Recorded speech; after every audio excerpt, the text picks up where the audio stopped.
So, I know I'm a little late, but I recently watched Venom Let There Be Carnage, and oh my goodness. This movie was the definition of wild entertainment.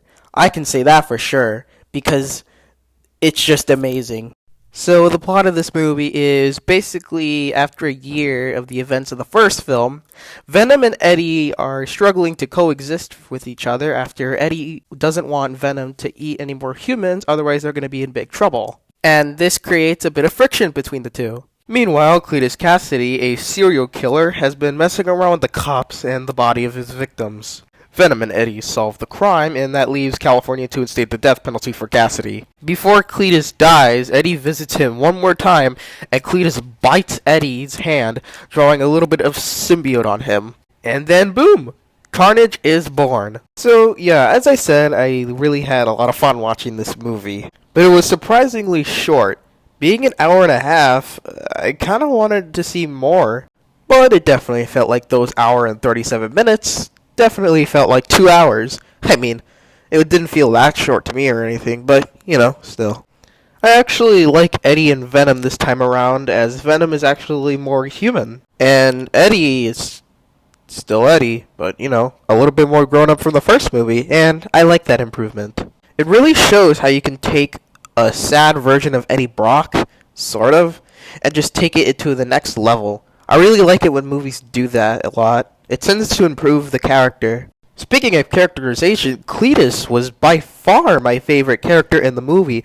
I actually feel bad for what he experienced, but at the same time I don't.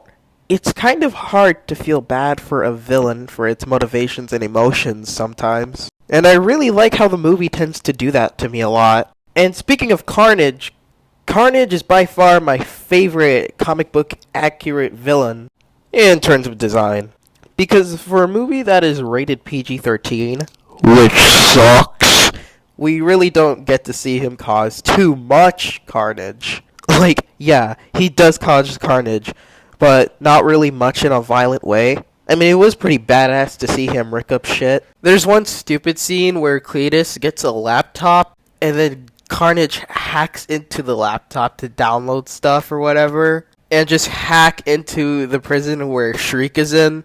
It's kind of hilarious, yet stupid. There's also a scene where Carnage turns into a tornado, which is kind of stupid, because it really doesn't match up with his abilities. But other than that, I really still loved him in the movie. He was great. Now, Shriek? What can I say? She was kind of, unused a little bit.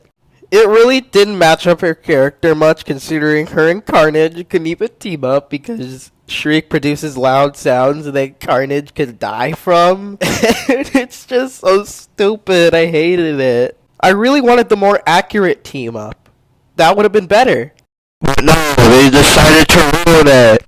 But it's whatever. I really prefer Carnage being on his own. The other characters were good. I really liked Anne and Dan.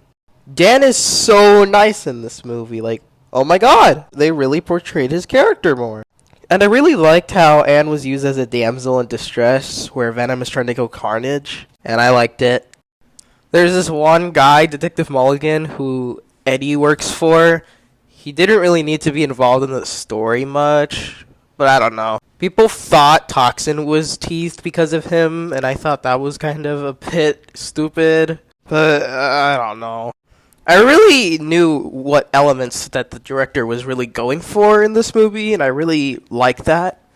It's just improve the writing a little bit, and yeah, it can be a good movie. I really don't have any problems with the movie other than the PG-13 rating and some characters being a little bit underused, even if they are kind of important to the story. That's all, really.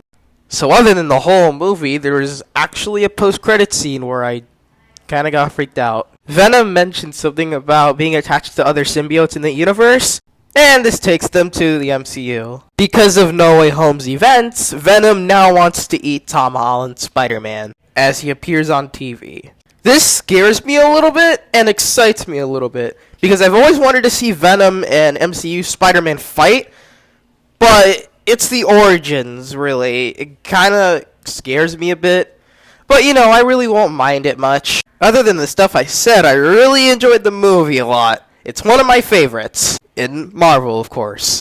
So I'm gonna go ahead and give this movie a rating of 8.8 out of 10. Okay, next time will be a kaiju-related film? Sure. Why not?